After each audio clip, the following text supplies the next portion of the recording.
video, we're going to draft a pattern for an apron. But before we proceed, let us first identify the tools and materials needed in drafting pattern of an apron. First, you need an L-square. Okay, so if you don't have an L-square at home, you can use a roller or anything that you can draw a straight line. Next, you need a tape measure. Also, you need the scissors for later use, a pencils and a ball or a ball pen, and of course, a manila paper. Now, your measurement needed in drafting pattern for an apron are the following. Upper or the chest part is 3 inches, side length 18 inches, full length 28 inches, bottom or hem of an apron is 10 inches. To start, are you ready? From the top edge of your pattern, measure 2 inches downward for an allowance and draw a straight line.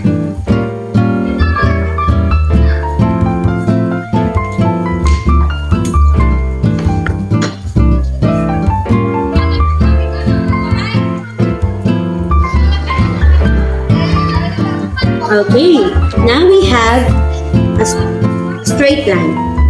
And mark that in the side as your letter A, as your starting point. From letter A, measure 3 inches to the right and mark that as your letter B. Okay. Okay, now from point A, measure 28 inches downward and mark that as your letter C.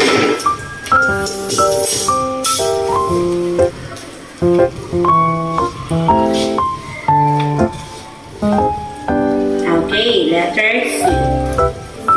Now, using your L square,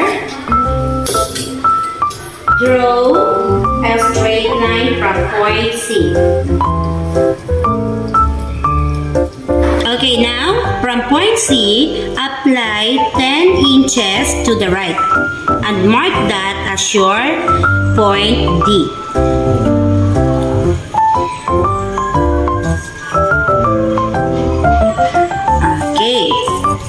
Now, using an L square, from point D, draw a straight line upward. Okay.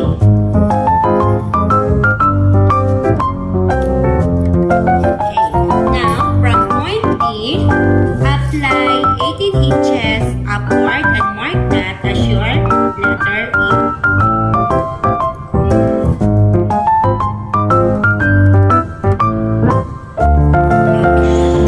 Connect point E with point B using an L square. Okay, so we're done. Okay, so now that we have our pattern for an apron, the next steps is to add an allowance around the pattern. Okay, so let's start from the top. So from point A, measure 1 inch upward.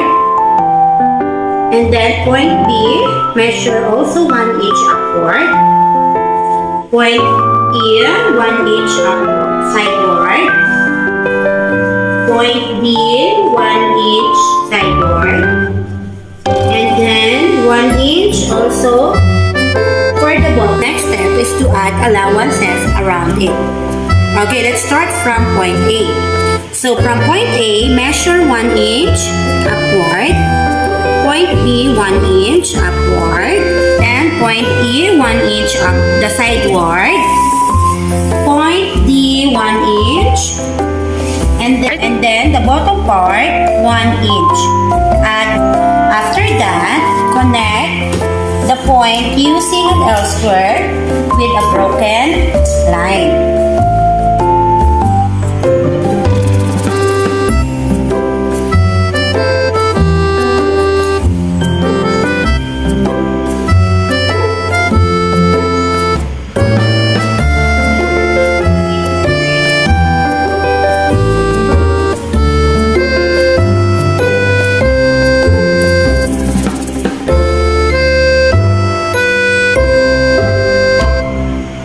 Okay, so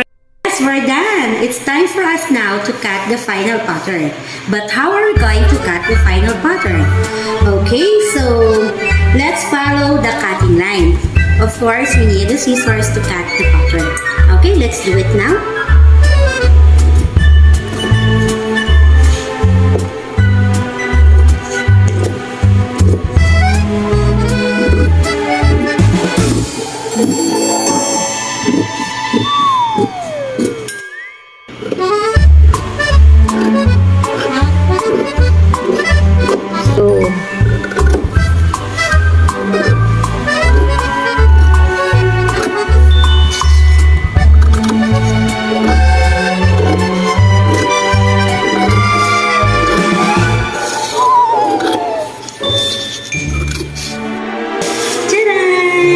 It's done. We have now a pattern for our apron. Thank you for watching. See you again. Bye-bye.